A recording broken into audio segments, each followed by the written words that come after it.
Good morning, Marco, and good morning, Miros. How are you guys doing today? Good morning, fellas. Doing well, and you? Doing well. GM Travis, Good GM. morning, GM indeed. Yeah, great to be able to get another one of these things going. I've been really enjoying making these happen once a week. It's been a pleasure. Thank you so much. Sorry, I was muted for a sec, so I was talking, but can you hear me now? Absolutely, yes, loud and clear, my friend, loud and clear. No, pleasure to have you. There always seems to be some sort of glitch to navigate through when getting these spaces going on Twitter. So yeah, I'm surprised that they don't allow spaces to go on to just computer. It's kind of lame, but it is what it is. Agreed. I feel like the quality of the sound would be quite a bit improved, and just a little bit more convenience for the sake of it. But I'm thinking we're getting into a topic here already. But I've heard Elon has a lot of changes in mind, and he's planning on making this kind of the super app for Web3. So hopefully you'll have the insight to do that as well. For sure. Ready to start whenever you guys are. Perfect. So typically kind of how we get things going here is we kind of give people a few minutes here just to kind of start tuning in, spread the word. We'll mention it in our Discords and all of that. And then while we're waiting, just kind of chat about current events and kind of break the ice by having a quick intro with everyone here and seeing how your day's going. So on that note, how have things been going on your end? I mean, the entire industry is pretty bad. I would say the last 10 days, it hasn't been good. But I mean, myself, from a personal level, fine in the sense that I wasn't affected by the FTX debacle personally, but a lot of my friends were, and it just really sucked to see it from an industry perspective. Absolutely, man. It's been a tough one. The vibe's been very low. A lot of people have lost a lot, and from a very unexpected source as well. Very happy to hear that you weren't personally affected, though. That's a blessing, I would say, for sure. And geez, I don't know. I hope something good comes out of all of this, and that there's some sort of retribution in the sense that people can kind of get some of their money back. Maybe that's naive and hopeful of me, but I'm hoping for some positive news in that regard. Yeah, maybe pennies on the dollar. It's unfortunate, but is what it is. How about you? Were you affected by FTX at all? No, I was not. No, I was lucky enough not to use that exchange. It's interesting watching the news and seeing how things transpire. I know crypto.com has been receiving some heat as well, and that was the first exchange I got into. But luckily I've since moved all of my assets to different exchanges. But that one kind of hit home. That was a close call. So I'm grateful that I kind of got off easier than a lot of other people. I think my biggest thing was my bag of Solana just has taken a bit of a hit, and that's been a little bit tough to watch. The Solana ecosystem definitely took a really big hit, and it really, I mean, I think from an overall net positive perspective, it should be a good thing for the ecosystem as a whole, because you don't want, obviously, one ecosystem to be so tied to the success or failure of one person or entity or institution. So I think in that regard, it'll be good, long term, but short term, if Solana can survive this, it should be better long term. I agree, and I think that's been a point that I've been pleasantly surprised to kind of see brought up a lot, is that there is actually a lot of good coming out of this. It's almost a cleansing and a reframing of perspectives, if you will. I know that just from generally speaking from bear markets, the strong will survive, and a lot of the rugs or the programs with maybe poorly aligned goals going into the making their project won't be able to survive. So there's that. But then also just you can kind of feel it on Twitter, the fact of people coming together, people really focusing on self-improvement. That's been a really nice, effect to see from all of this. Fully agree. Yeah. Fully agree. If I can actually, if you don't mind, I'd just like to comment as well, my thoughts on particularly we mentioned like Solana dumping as well. Just keeping in mind that let's say like fundamentally, technically speaking, not much has changed, right, with regards to the technology itself. And we have to keep in mind, like, okay, fine, some of us here are building on Solana, so we're fairly familiar with the ecosystem and the network, etc.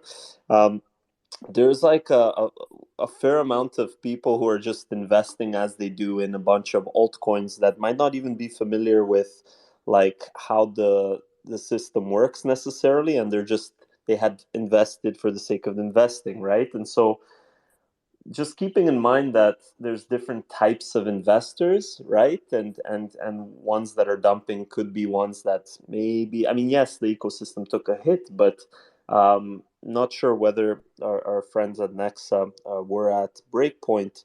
But obviously there's been like a bunch of these IRL events within the Solana ecosystem, and from my perspective, it's all been looking like fairly kind of optimistic, let's say, like the space has been developing and growing, right? And then all of a sudden overnight, a turn of events, right? But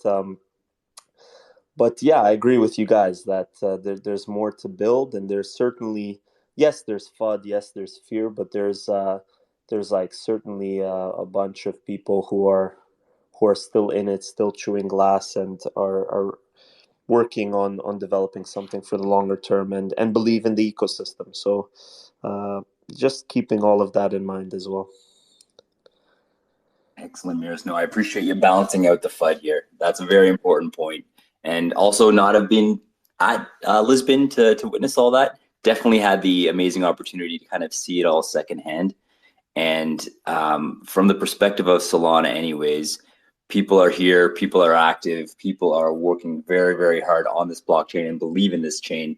So yeah, from a fundamental standpoint, I also thoroughly believe that nothing has changed in that regard, and that there's still a lot of amazing potential on the chain. So appreciate you sharing that, my friend. Sherpa, did you have anything else you wanted to share about that? No, I was not there for breakpoint this year. Last year I was there, but I've heard it was a really good turnout this year. So it sounded like a really eventful time. Really bad timing, obviously, with everything that happened. But I did hear that the turnout was quite good. Oh yeah, indeed, it definitely seemed to be. We'll be getting the full report from the team this week, actually. So yeah, looking forward to learning more about that. But hey, I think we're looking pretty good here time-wise, and then people who have been showing up, usually throughout the chat, people continue to kind of trickle in, and once they realize how amazing our topics are. So how about I suggest we get started here. How's everyone thinking about that? Yeah, that sounds great. Perfect. Excellent, everyone. Well, welcome so much, or thank you so much for joining us today as we're starting our next episode of the Twitter Spaces Investing with Frens. So today we're talking to our friend Sherpa from NEXA, and we're going to be chatting today about multi-chain tokens. So pretty excited to have that. Honored to have you here, my friend. Thank you so much for joining us. Before diving in, I'd also like to introduce my two colleagues here from Unique.vc, from the marketing team. We have Marco and Miros. So pleasure to have you guys. How are you guys doing today? Doing great. Ready to learn a whole lot. Yeah, man, doing great. Just wanting to learn more about multi-chain tokens. So let's get started. Fully agreed. Definitely, I'm really excited to kind of do a deep dive into your world, Sherpa. It's going to be a fascinating topic. I'm excited. So how about we just get the ball rolling here? So yeah. So first of all, Sherpa, pleasure again for joining us. Thank you so much.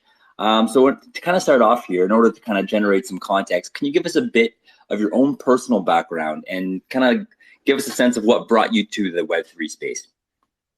Yeah, sure. I got into crypto in 2016, early 2016. I worked in the gaming industry before, where I did online poker and sports betting in the business end of that. And it was just a lot easier to send Bitcoin to people in Europe and Asia or wherever else in the world versus doing bank wires. Just for currency conversion costs, time. Just Bitcoin was like much easier back then. So it was just much easier to transact in Bitcoin, and then obviously, with that you start to get into the altcoins, and then I rode the big wave up, made a lot of money in 2017, lost it all in 2018, and then really was just full time in the industry as a retail trader, and I still am a retail trader. I built a Twitter account following under the name Altcoin Sherpa, where I'm, as I said, just a retail trader. I share thoughts on the market, some charts, and then I also do some venture investing as well. Oh, fascinating, man. Geez, yeah, you've definitely had a good sense of kind of the history of I mean, it's all sorts of crypto here to begin with. And I think, first of all, you bring up a really interesting point about the benefits of using Bitcoin as opposed to bank transfers.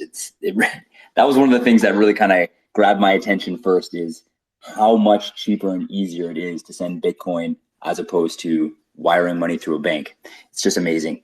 So yeah, thank you so much for sharing that. So let's chat. Let's switch focus here, and let's chat about the work that you're doing here. So basically, from doing the research that I did beforehand on NEXA, realizing that it's a decentralized launch platform that offers the cross-chain capabilities. So can you help us understand what exactly this is and what the implications are for this fascinating tech? Yeah, absolutely. So as you said already, thank you for checking out the site and doing a little bit of research. NEXA is a decentralized cross-chain token sale platform, and what this means is that users from different chains can participate in the same exact token sale. So as it currently stands, say you want to do a token sale on, say, CoinList or any of the IDO platforms currently, each of these sales are specifically just on one chain. Now, these IDO platforms do have different sales on different chains. For instance, there might be a project A on Avalanche, there might be a project B on Solana. These IDO platforms can host specific sales in that regard, but what's unique about our platform is that A, it's decentralized, meaning that NEXA never has any custody over the user funds or any project tokens, and B, it's also cross-chain. So, a user from BSC and a user from Solana can participate in the same exact token sale.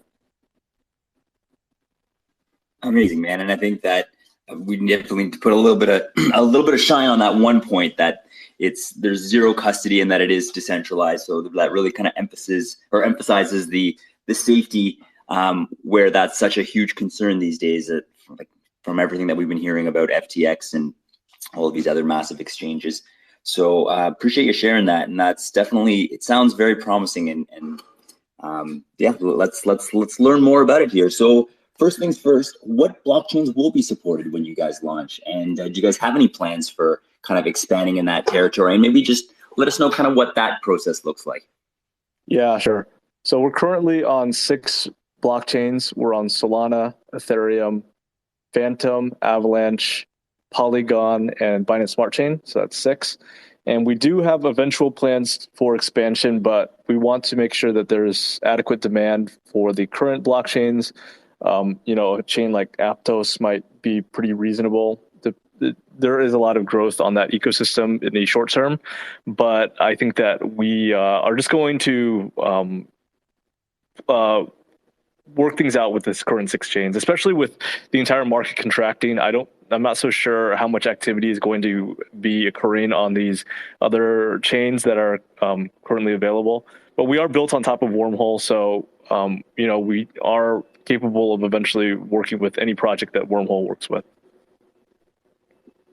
Gosh, yeah, no, I was looking at that as well, and definitely seems like they're a very well established, is it interoperability? I can never say that word, interoperability protocol, which is another fascinating area here. Can you give us a breakdown of how you guys' relationship works, and how both of your technologies kind of mesh together?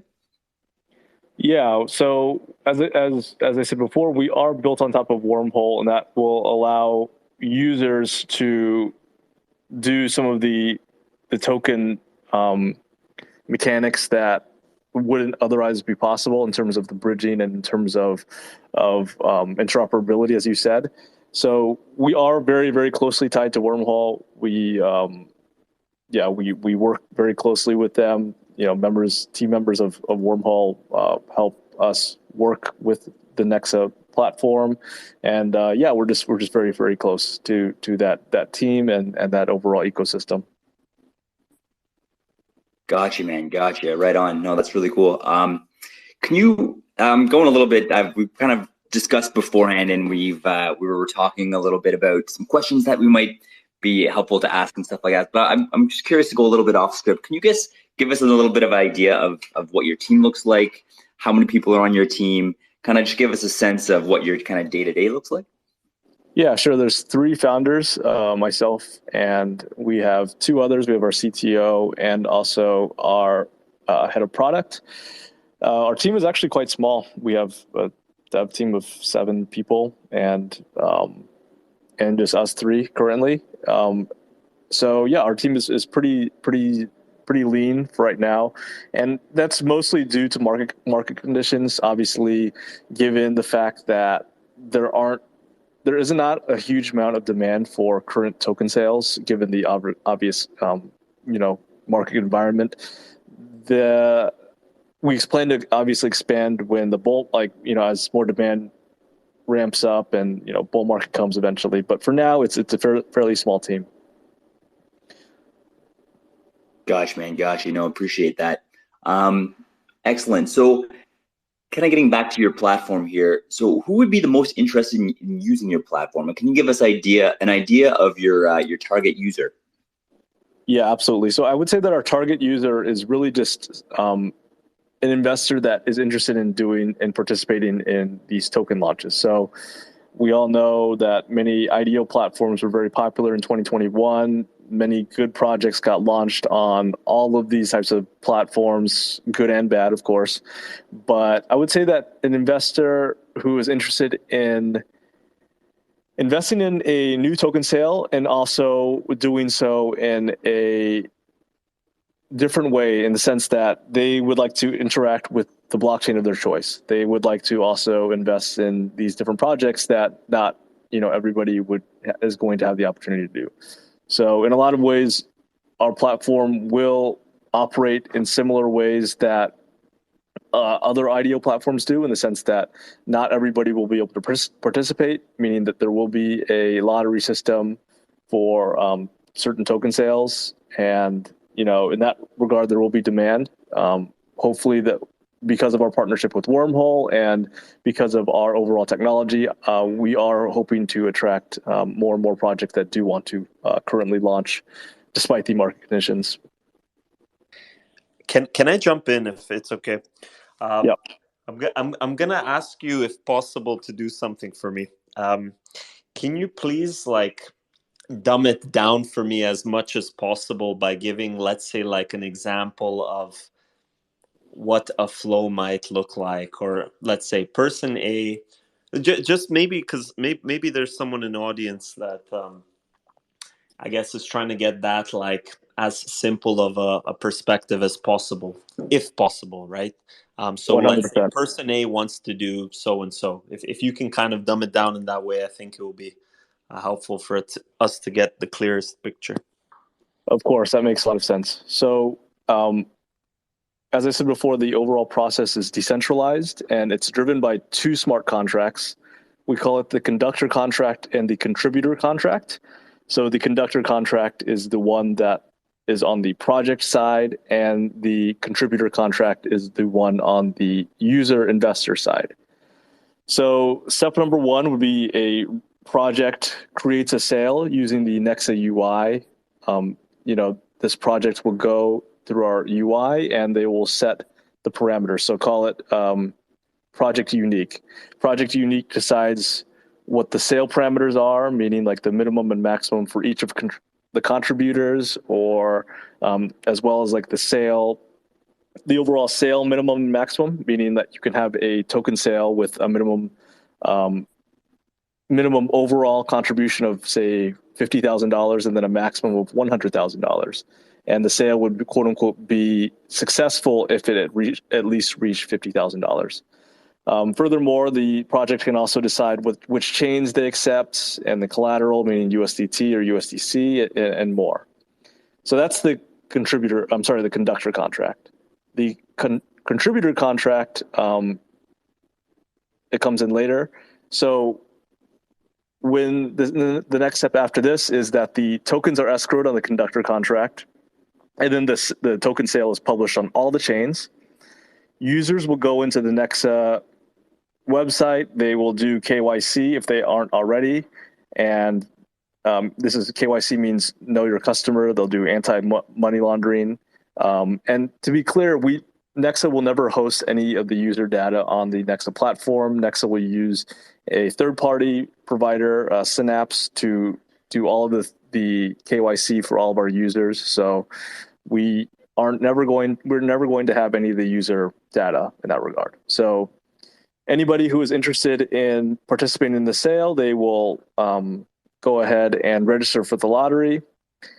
And after the sale is published on all the chains, the users contribute funds from the chains doing the contributor contract, and then these are all collected. Now, one thing to note is that the project itself, Unique project, will specify which chains they want to accept. They can choose all 6 chains if they wanted to, or they can choose 2 chains if they wanted to, or even 1. I'll say that we ideally like to work with cross-chain projects because I believe that's the biggest unique selling point of NEXA, but that's not to say that we won't host sales that, are just a single chain if it's an excellent one. So where was I at? So users will contribute the funds on the chains that they'll contribute their funds, USDC, USDT, on the chains that the conductor allows. The conductor contract then collects all contributions from all of the chains, and it's dynamic as well. And if the sale is successful, meaning that minimum number is reached, the one that the project specified, then all of the project itself will receive all contributions, all that collateral, USDC, USDT, and then the project tokens are distributed to all of the users and investors.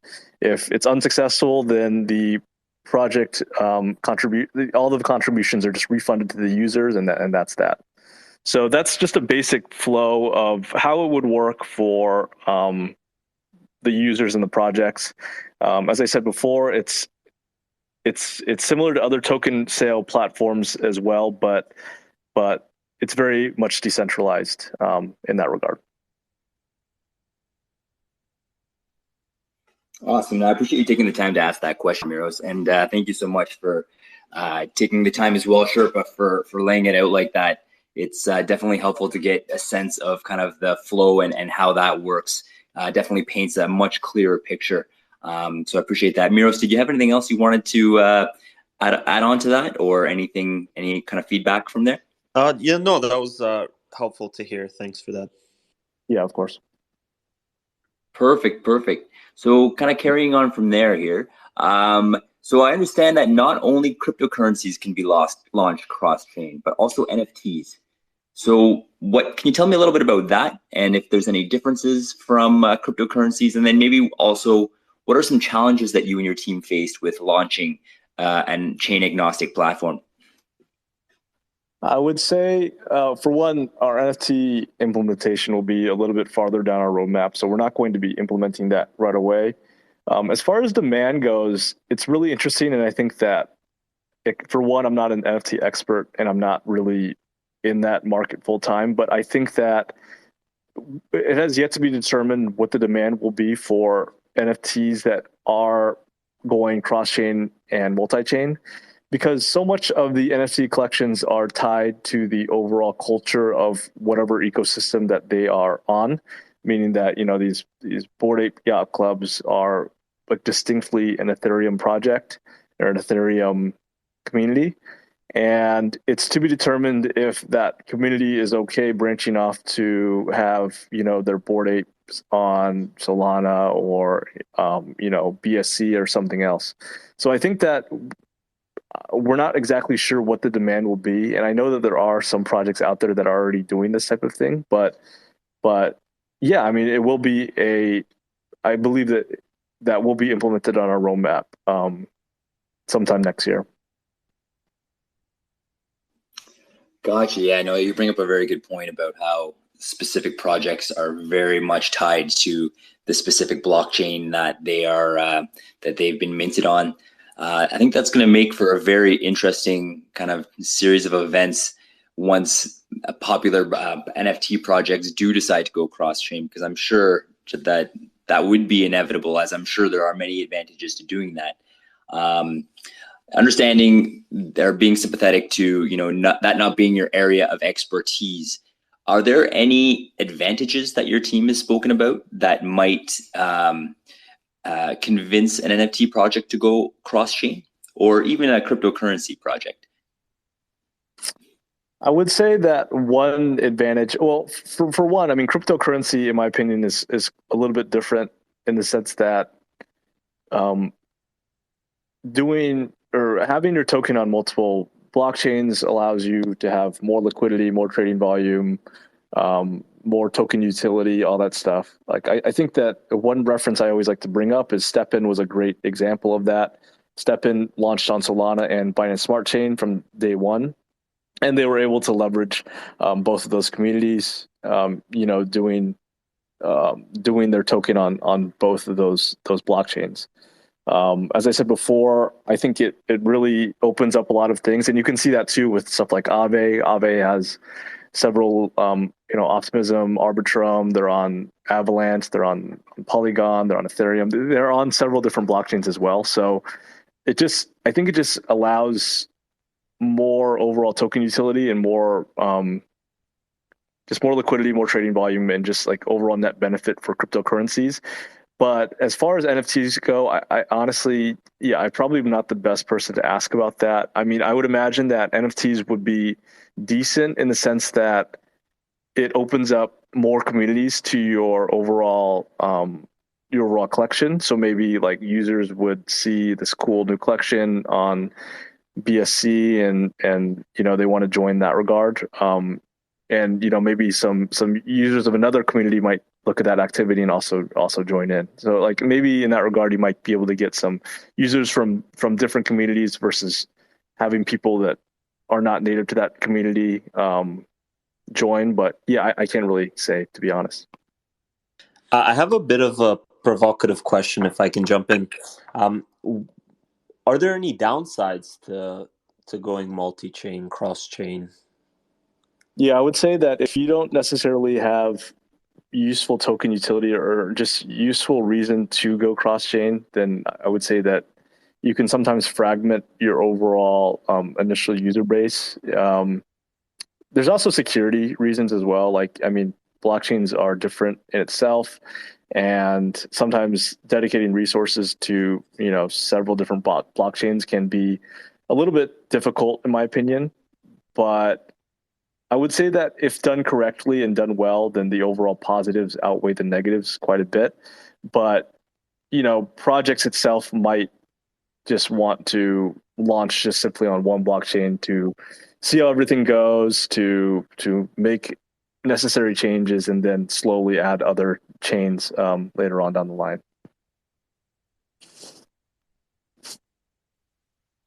I appreciate that question there, Miros. Always good to kind of challenge the status quo here.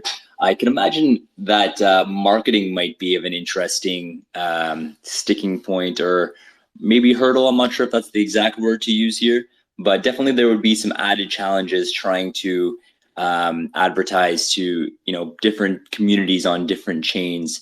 Kind of right off the bat, my mind wonders if the strongest, most popular projects would have an easier time. I mean, they would have an easier time minting in general, but specifically when it comes to multi-chain launches, if that could be a bit more of an advantage for them.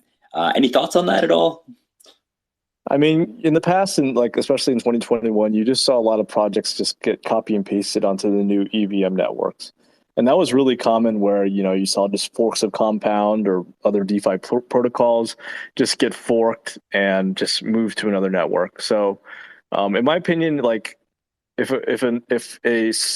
a very solid established project like just moves themselves over to the new blockchain, like what can the competitor really do? I mean, like of course we see it with like Sushi Swap and Uni. In that regard, there's like distinct products, but overall, I think that we saw that a lot in 2021, but there are a lot of downsides, in my opinion. Or I'm sorry, it's just better sometimes for the strong project to go ahead and do it itself. Gotcha. No, that makes a lot of sense here. All right, yeah. So before I move forward here, I just wanted to throw out to the audience that if anyone does have any burning questions, feel free to put some consideration into that. Nearing the end of our chat, you'll definitely have the opportunity to come up and ask any questions you wish. Also, Marco, Miros, you've been killing it with the questions here, but Marco as well. If at any point you had any questions, feel free to jump in here at any time.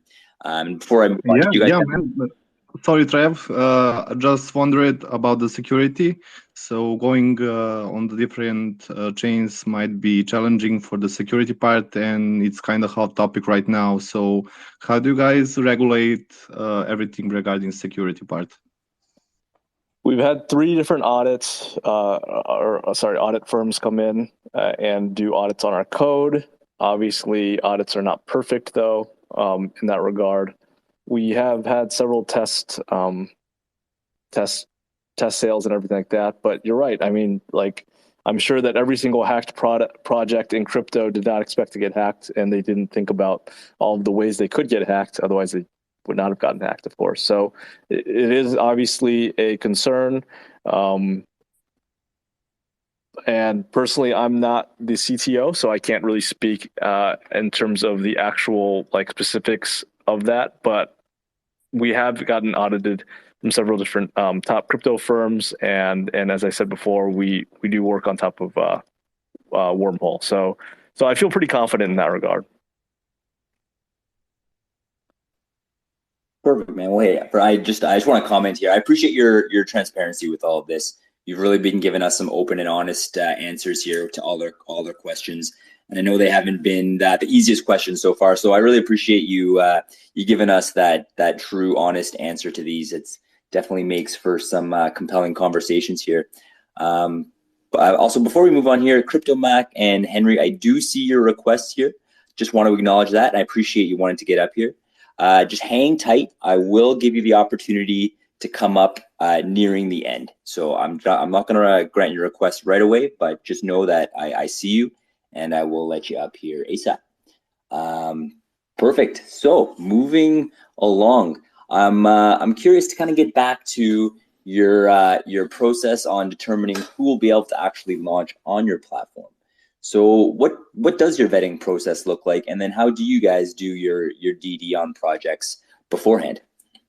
We do have a research team, and there's never a one answer thing. Obviously, you check team, you check product market fit, you check tokenomics, you check overall demand in the market, you check cash flow, you check token utility. I mean, it's just like it's really. I mean, you guys are a VC, so you guys understand like the overall due diligence process from your end.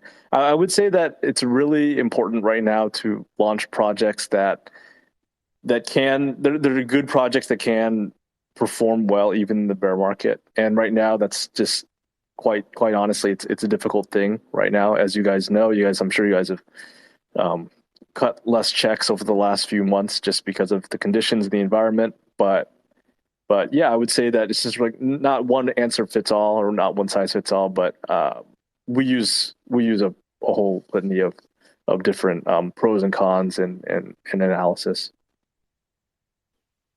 Gotcha. Yes, no, for sure. I think not standardizing the process and keeping it more of a case-by-case basis is for sure a helpful way to tackle that. And excuse me, what was I going to say here? I guess what I was trying to pull from that are any kind of potential DD hacks or tips that might be helpful to anyone listening in the future when they're trying to personally vet projects, do you kind of have any kind of not magic tips, geez, that's a little much, but any kind of go-to things that will either make or break your decision to vet a project?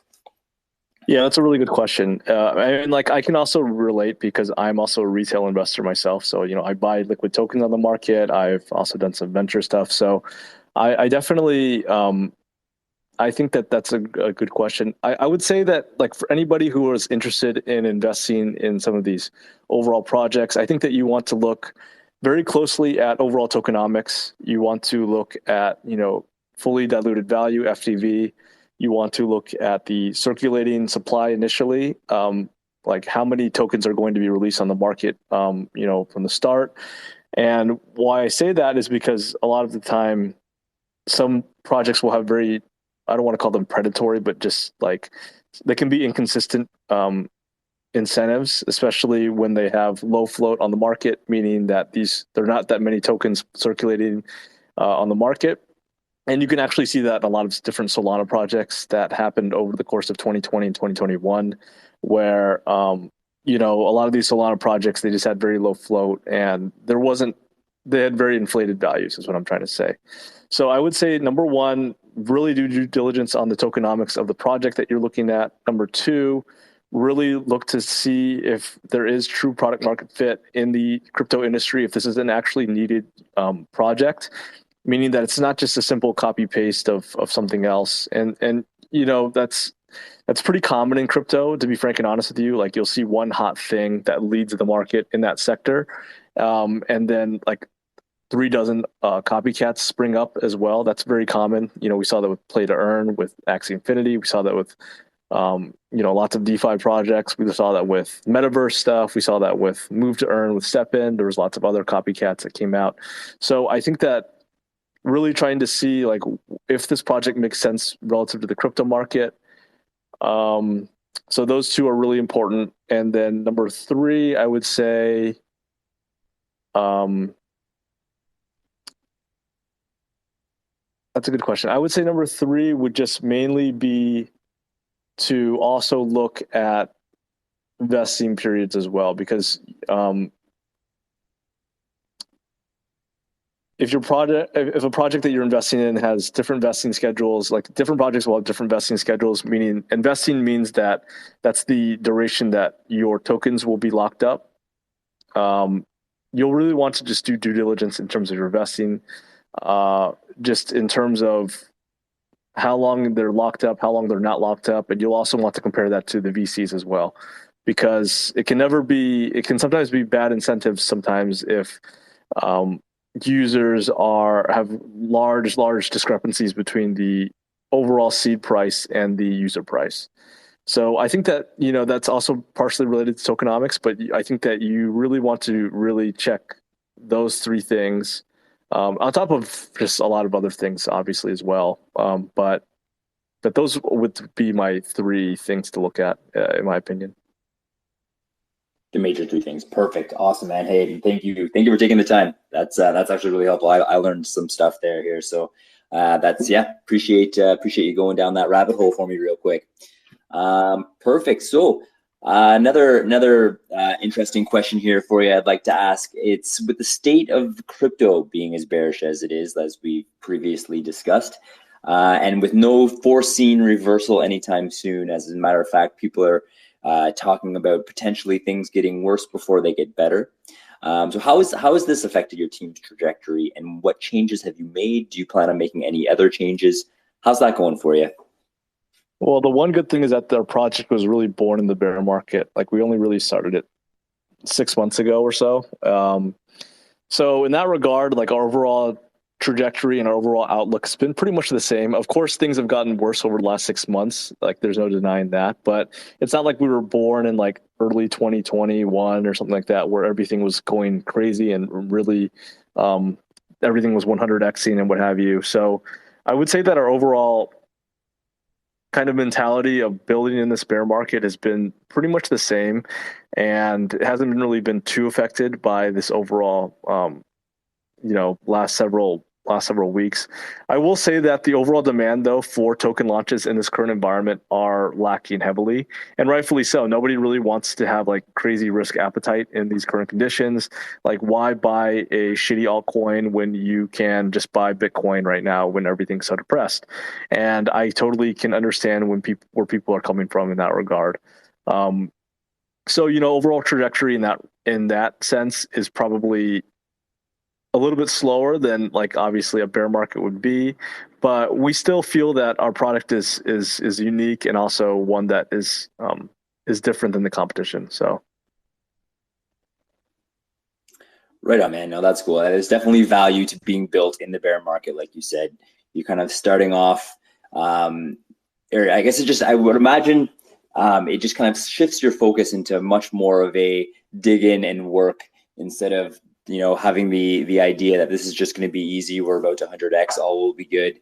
Definitely, it forces a project to invest more into their work and give it that much more value. So yeah, I commend you on that. That's really interesting.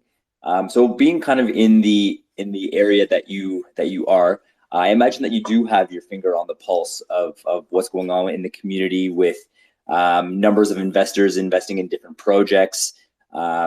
Different kind of hot coins and seeing kind of just general trends in market behavior. What have been some really big changes that you guys have been seeing recently, besides just the overall decrease in investing? And I'm sure there's been a lot of pulling out of specific currencies and things like that. Anything notable that you guys have noticed? I would say that because there's not much liquidity in the market right now, there's a lot of market makers. Obviously, Alameda just went under, but there's a lot of other market makers and liquidity providers that are struggling. I would say that the coins that are moving or are catching bids right now are ones that have narratives. So like, if you look, and this is more for active market participants too. Like, I wouldn't really recommend that anybody actively trade in the market right now, just because it's very choppy and it's very, very uncertain. Like, when nobody knows what the next move is, nobody knows where the next big drop or a big boost in price is going to come. There's a lot of uncertainty. I would say that, yeah, it's mostly narrative driven. So, one obvious example is that a lot of the DEXs did pretty well over the last few weeks. DYDX as a token did very, very well over the last week because, in part, FTX. So it's a very easy narrative-driven trade right there, where everybody is going to trade on DEXs given all of the FUD and uncertainty with centralized exchanges. So I would say that, where there is a need in terms of the market, or like another example is like Chili Z. That's like a fan token that's done really well because there is the World Cup's coming up. So like a lot of easy, a lot of reasons there to buy like stuff like that. So really it's very narrative driven, but in terms of like an overall market perspective, yeah, you're right. Everything is down a lot and everything is really, really struggling in my opinion. Very insightful, very insightful. I can see how, well, first of all, people moving towards DEX is just no-brainer. That makes a ton of sense. That's interesting how narrative-driven projects are getting a lot more traction here as well. That's something I'll have to look out for. No, I appreciate you sharing your thoughts here. All right, here. So just in a general sense, do you guys have any major competitors? And what are you offering that's different? I would say that really, competitors is a strong word. Like most IDO platforms, like share deals, and a lot of them launch similar projects. So we're happy to work with any other IDO platform. I would say the biggest differentiator, as I said before, is really just that we are a true cross-chain token sale platform in the sense that we really can launch or we can use and utilize multiple blockchains for the same exact project. And that's something that no other project, as far as I understand, has readily available. Most every other IDO platform or even centralized token sale platform, such as like a centralized exchange or CoinList or something like that, the sales that they host they only work with one specific blockchain at a time. So as I said before, if there is a sale on Ethereum, call it Project Unique, anybody can only contribute and receive their tokens on Ethereum. Whereas with NEXA, we really are you really are able to use other blockchains if the project wants. Right on, man. No, that's awesome here. So we're nearing the end. I only have maybe one or two more questions here for you. One thing that just kind of came up is, so going back to your scenario that you broke down of really kind of talking about the flow of the transactions and how the platform works.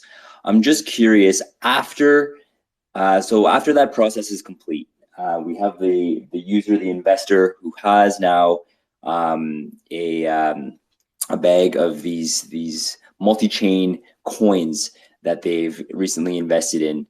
What do you see as being the next step? Like what sort of things will, I guess it would be project dependent, but can you kind of tell us what some major advantages would be to have that bag of coins that are multi-chain, like kind of what the best use would be for in that scenario? You know what I mean? I'm not sure if I it's very project dependent, as you just said. I think that each project, if they are going to go cross-chain, I think it's very important that they try to find some sort of token utility for a reason why they're going cross-chain, not simply that they want to just have, two tokens on two different chains.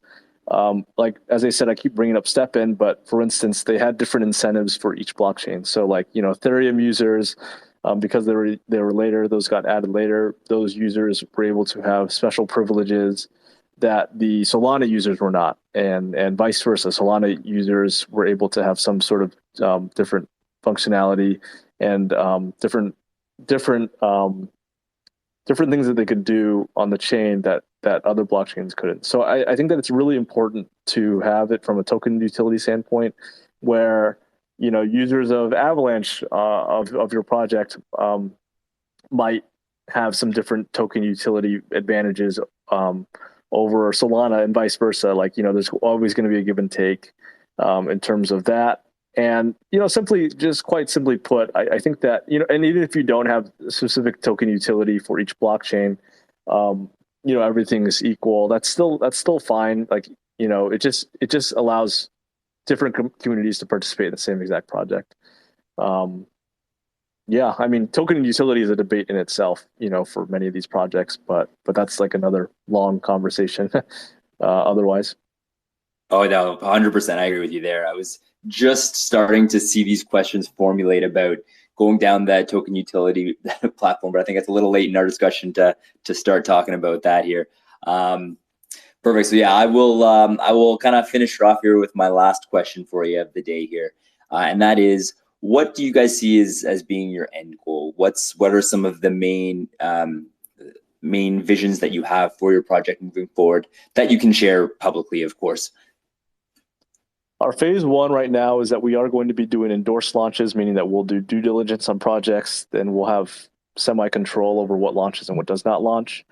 And the second phase, the one that I'm really, really excited about, is we eventually want to launch a decentralized platform, meaning that anybody in the world can launch a project, and additionally, anybody can also participate in each of these sales as well. So that would be something that personally I'm really excited about. I hope that it comes to fruition. Not sure, it's down our roadmap, and we obviously have to survive the crypto winter, but that's something that I'm personally pretty excited about. Really interesting.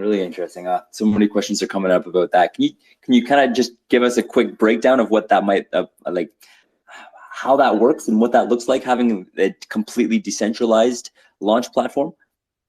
Yeah. So as I said before earlier on how it works, I told you the conductor contract and contributor contract, everything would stay the same in the sense that projects could specify all of the different collateral they use, the minimum, maximum for each contributor, blah, blah, blah. And that's going to stay the same, but it's going to be permissionless. So I'm not sure if you ever had the chance to check out other big decentralized sale platforms such as Copper Launch. Well, I think it's called Ford Foundry now or something like that. But they have it so that anybody can really host a sale, and they use what's called Dutch auction. in terms of their sale mechanism to prevent bots front running a lot of the sales. And I thought that was a really cool idea, and I think that it's really in the spirit of crypto, especially with other type of different sales such as Balancer. I think it's really in the overall spirit of crypto to let anybody participate and let anybody invest if they want to. So I think that that's going to be something that's really cool if we can get it to work, and I hope we're able to be successful in that regard. Really interesting, man. Yeah, you've every once in a while, from speaking to someone, I'm reminded with how amazing smart contracts truly are. So I appreciate you taking the time to explain that here. Perfect. So just about ready to wrap things up here. I would love to open the floor to any questions of some listeners that we have.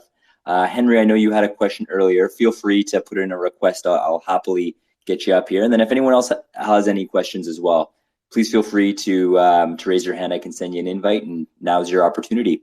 And while we wait to see if anyone does have a question, Miros or Marco, any kind of burning questions that you guys might have before we finish things up here? Yeah, I did notice, apologies if it was already mentioned, but on your website, on your landing page, it says we're nearly there, and have like a subscribe section where you can get notified when you're launching. When is that? Is that like a kind of a set date, or are you still fairly flexible with regards to timeline? And then especially in light of what's going on now, are you looking to postpone? Like, any details you can share on that? We are able from a tech perspective to launch any project, but as you can imagine, many of the projects that we are in discussions with or talking with, they don't necessarily believe this is like the ideal timeline, rightfully so. So we're kind of holding that off until the projects are ready to go ahead and launch and get ready to just host a token sale. So the tech is ready. If I'm being honest with you, it's just overall market conditions are maybe delaying the overall process a little bit. Okay, that's a very nice. Perfect. Sorry, yeah, Henry. Before I let you up here, Miros, any kind of final thoughts on that before I move on to the next question? No, happy to hear what Henry has to ask. Perfect. Excellent. Yeah, sure. But thanks for that thoughtful answer. Henry, feel free to ask away, my friend.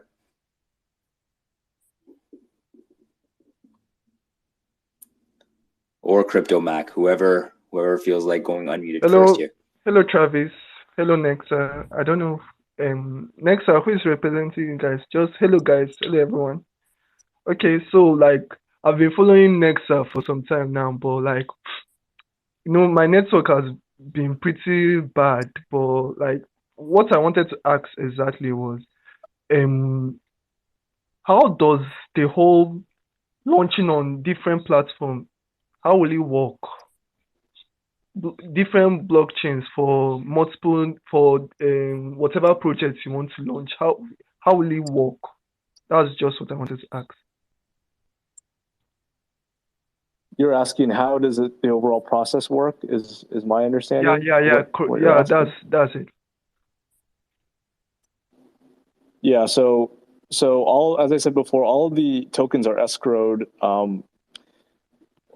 To not get super technical, it's as all of the information is hosted on what we call the parent chain, and the parent chain will have all of this data, meaning that token symbol, decimals, all the other stuff. And when the users contribute all of their funds, we use our smart contracts that can dynamically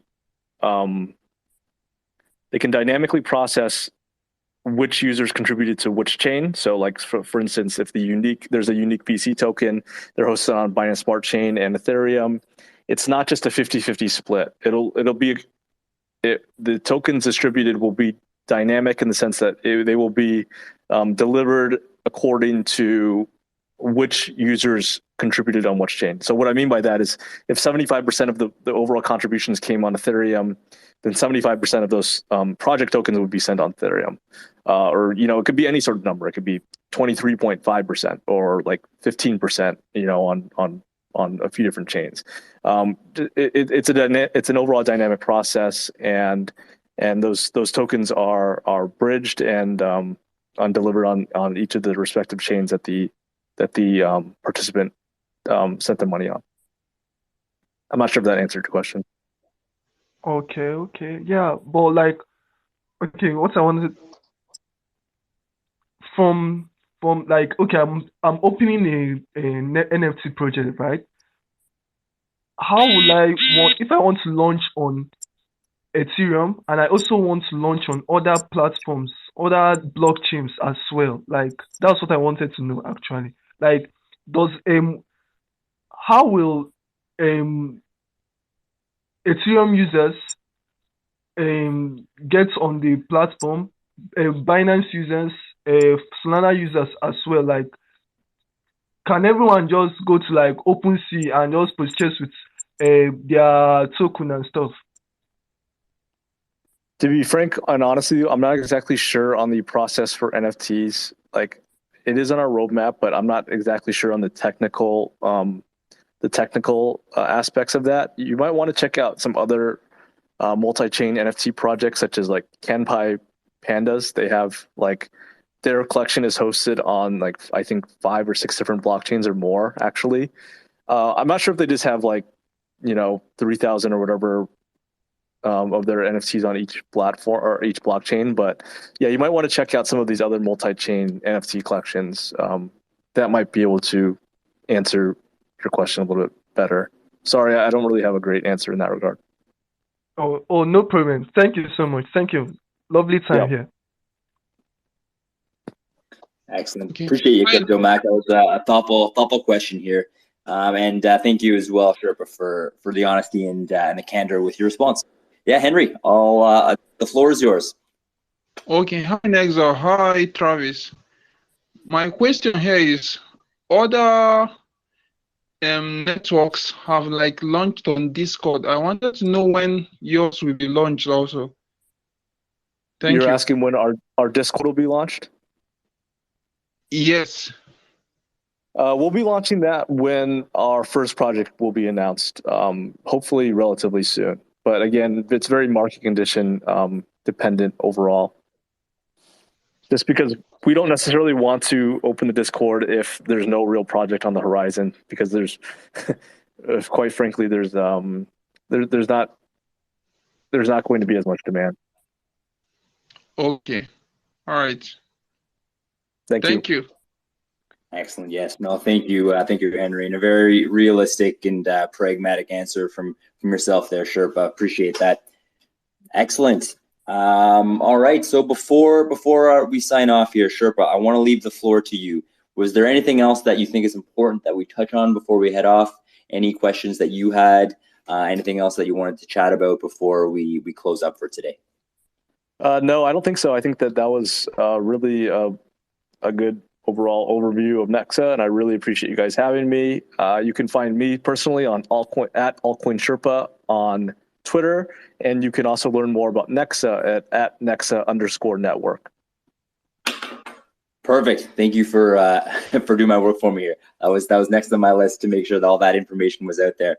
But yeah, no, thank you so much, and I appreciate you being here as well, and for giving us some extremely thoughtful and honest answers to the questions that we shot your way here. So been a pleasure having you, my friend.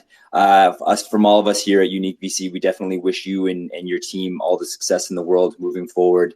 Yeah, I appreciate what you guys are trying to do, and I definitely think it will help move the space in an awesome direction here. So yes, I'd like to thank you very much. Miros and Marco, any final words you guys have? Yeah, just like to thank Sherpa as well, echoing what Travis said. And my final words are, I'll probably spam you privately for some insights, some alpha. I'm only kidding. You're welcome to any time. No big deal. Be careful what you're promising now, you know. Yeah, But fair no, enough. it's been super insightful, and definitely looking forward to seeing what's next to come. What's NEXA to come? Yeah, that's right. That's funny. Yeah, I'm sure it'll be very unique. I can say that with certainty. Cool. Well, thanks guys for having me, and have a great day, and keep talking soon. Excellent. Take care, everyone. Right. Bye-bye. Take care. Bye-bye, guys. Yeah, and thanks everyone for tuning in as well. Pleasure having you guys all. Couldn't do this without you. And wishing everyone all the best, and keep your head up during these trying times here. So thanks again, everyone. All the best. All right. Good night, everyone.